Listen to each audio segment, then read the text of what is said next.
घर का बंटवारा। अरे विनोद, तूने हलवाई को सारा सामान तो दे दिया है ना? अक्षय की शादी में कोई कमी नहीं रहनी चाहिए। आखिर सबसे छोटा भाई है तुम सबका। हाँ माँ, आप चिंता मत करो, मैं पूरा ध्यान रखूंगा। मंगल बेटा, तूने तो कहा था कि फूल का ऑर्डर दे दिया है, यहाँ तो फूल पहुँचे ही नहीं। अब क्या बहू की विदाई के बाद फूल आएंगे? माँ, मैंने अभी बात की है फूल वाले से, वो रास्ते में ही है। आप किशोर भैया से क्यों नहीं कहती कुछ करने को? किशोर पहले ही मेरे बताए काम कर रहा है। पास के सभी रिश्तेदारों और मोहल्ले वालों को कार्ड वही तो देकर आया था। रिसेप्शन के लिए हॉल भी उसी ने बुक किया था। टेंट कुर्सी वालों को भी तो वही देख रहा है। पर कई मोहल्ले वाले तो हमारे भरे पूरे परिवार से जलते भी हैं। उन्हें बुलाने की क्या जरूरत थी? बेटा, शादी ब्याह में तो बुलाना ही पड़ता है, नहीं तो लोग क्या कहेंगे। दादी दादी देखो ना, हलवाई अंकल हमें लड्डू नहीं दे रहे, आप इनको डांटो ना। अरे चैन सुख दे देना बच्चों को लड्डू, क्यों तंग कर रहा है इन्हें? बीबी जी, मैं कहाँ मना कर रहा हूँ, लेकिन लड्डू बनते ही ये बच्चे उठा उठा कर खा लेते हैं। अरे मैं तो इन्हें थाल में रख के परोस भी नहीं पा रहा। भागो, अब कोल्ड ड्रिंक पीने चलते हैं। भागो भागो, अब कोल्ड ड्रिंक पीने चलते हैं।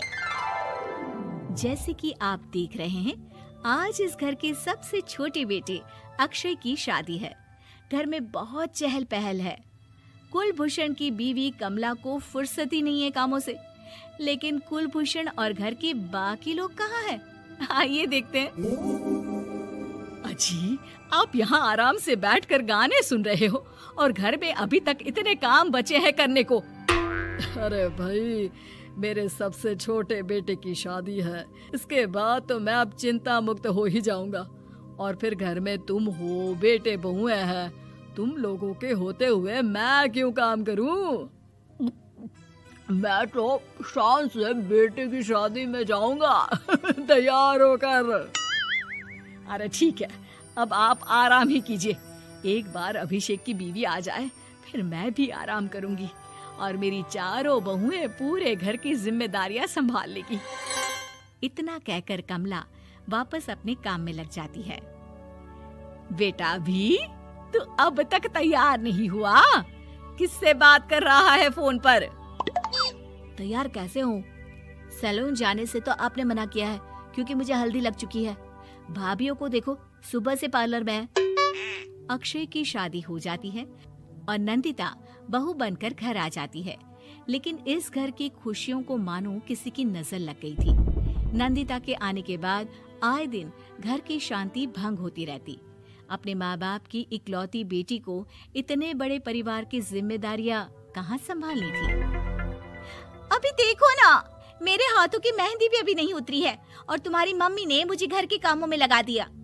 मैंने सोचा था कि घर की सबसे छोटी बहू होने के कारण मुझे सब पलकों पर बिठा के रखेंगे, पर यहाँ तो पलक झपकने की भी फुर्सत नहीं मिलती। देखो नंदू, शादी के पहले ही मेरे घर वालों ने तुम्हें और तुम्हारे पेरेंट्स को बता दिया था कि मैं जॉइंट फैमिली में रहता हूँ, तो फिर अब ये शिकायत क्यों? और फिर तुमसे पहले मेरी भाभी भी तो आई थी शादी करके, उन्होंने तो कभी कुछ नहीं कहा। नंदिता तब तो चुप हो जाती है, लेकिन ऐसा बहुत दिनों तक नहीं चलता। अरे नंदिता, माँ बाबूजी की दवाई का टाइम हो गया है, उन्हें दवाई दे आओ और उसके बाद सबके लिए नाश्ता बना देना। पर भाभी, मैं तो अभी अपना फेवरेट सीरियल देख रही हूँ। प्लीज मेरी जगह आप कर लो ना ये काम। ठीक है, मैं तेरी जगह माँ बाबूजी को दवाई दे आती हूँ और नाश्ता बना लेती हूँ।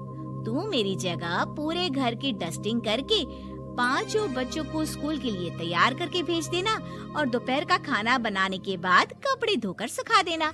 उसके बाद हम दोनों मिलकर बाजार जाकर सब्जी ले आएंगे, फिर डिनर की तैयारी कर लेंगे और उसके बाद बस भाभी, मैं माँ बाबूजी को दवाई देकर सबके लिए नाश्ता बना देती हूँ।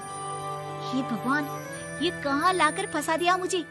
मेरे घर में तो गिनती की 8 रोटियां और 2 सब्जी बनती थी और नाश्ता निपट जाता था, यहाँ तो रोटियों का ढेर और सब्जियाँ बड़े बड़े पतीलों में बनानी पड़ती है। नाश्ता बनते बनते लंच का टाइम हो जाता है और लंच बनते बनते डिनर का। अभी मुझ में तुम्हारे पूरे परिवार का नखरा उठाने की और ताकत नहीं बची। मैं ऐसे नहीं रह सकती। अरे तो क्या चाहती हो तुम? मुझे अलग रहना है बस। तो ठीक है, हम कल ही शिफ्ट हो जाएंगे किराए के घर में। इतना बड़ा घर होते हुए हम किराए पे क्यों रहेंगे? ना जी ना, घर में ही दीवार खड़ी करो अपने हिस्से के आगे। घर के साथ साथ घर की खुशियों में भी दीवार खींच जाती है। ऐसे ही कई महीने बीत जाते हैं और नंदिता माँ बन जाती है। बच्चे के आने से अभिषेक के कंधों पर खर्चों का बोझ आ पड़ता है। अभिषेक का बोझ कम करने के लिए नंदिता भी पार्ट टाइम जॉब कर लेती है, लेकिन इससे उसके सर पर नौकरी, घर और बच्चे की जिम्मेदारी बढ़ जाती है। नंदिता, ये क्या है? तुमने घर भी ठीक से साफ नहीं किया, ना ही मेरे कपड़े धुले हैं। चिंटू के बाल भी कटवाने जाना था, देखो उसके बाल कितने बढ़ गए हैं। अरे करती क्या हो पूरा दिन तुम? मैं करती क्या हूँ? तुम्हारा नाश्ता और लंच बनाने के बाद चिंटू को डे केयर सेंटर पर छोड़ कर आती हूँ, फिर खुद ऑफिस जाती हूँ। पूरा दिन काम करके आने के बाद बिना आराम किए बाजार से सब्जियाँ लेकर आती हूँ, घर आकर खाना बनाती हूँ, चिंटू को देखती हूँ और क्या करूँ मैं? तो किसने कहा था अपने सर पर इतने काम लेने को? मत जाओ ऑफिस। ऑफिस जाए बिना घर के खर्चे कहाँ से पूरे होंगे? चिंटू की डे केयर का खर्च, उसके लिए बेबी फूड का खर्च, प्रेस वाले का खर्च, ये सब तुम्हारी सैलरी से होता नहीं है। अगर परिवार से अलग नहीं होती तो इतनी मुसीबतें नहीं उठानी पड़ती तुम्हें परिवार के साथ मिलकर काम करने में दिक्कत थी, लेकिन काम तो अब भी बहुत है तुम्हारे सर पर। चिंटू को भी डे केयर भेजने की जरूरत नहीं पड़ती। उसको गोद में खिलाने के लिए दादा दादी और घर के सभी बड़े होते। उसके साथ खेलने के लिए उसके भाई बहन भी होते। मेरे तीनों बड़े भाइयों के बच्चे भी बड़े हुए हैं, लेकिन बिना महंगा बेबी फूड खाए, क्योंकि मेरी माँ और भाभियाँ बहुत अच्छे से जानती है कि बच्चे को क्या खिलाना चाहिए। बिजली के बिल जैसे खर्चे भी सब मिलकर बांट लेते थे।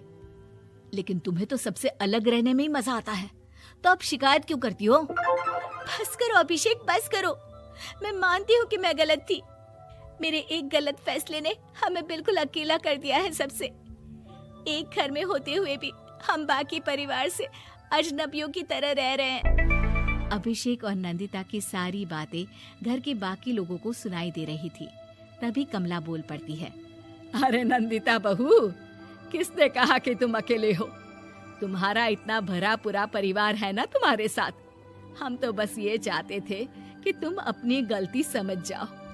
अगर हम तुम्हें समझाते तो शायद तुम ना समझती, लेकिन अपनी गलती का एहसास तुम्हें खुद हो गया है, तो अब तुम समझ चुकी हो परिवार में एक साथ रहने का मोल क्या होता है। मम्मी जी, मुझे माफ कर दीजिए, अब ऐसा दोबारा कभी नहीं होगा। अरे माफी बाद में, पहले मेरा पोता जरा मेरी गोद में तो दे, और तू जाकर सबके लिए चाय बना ला।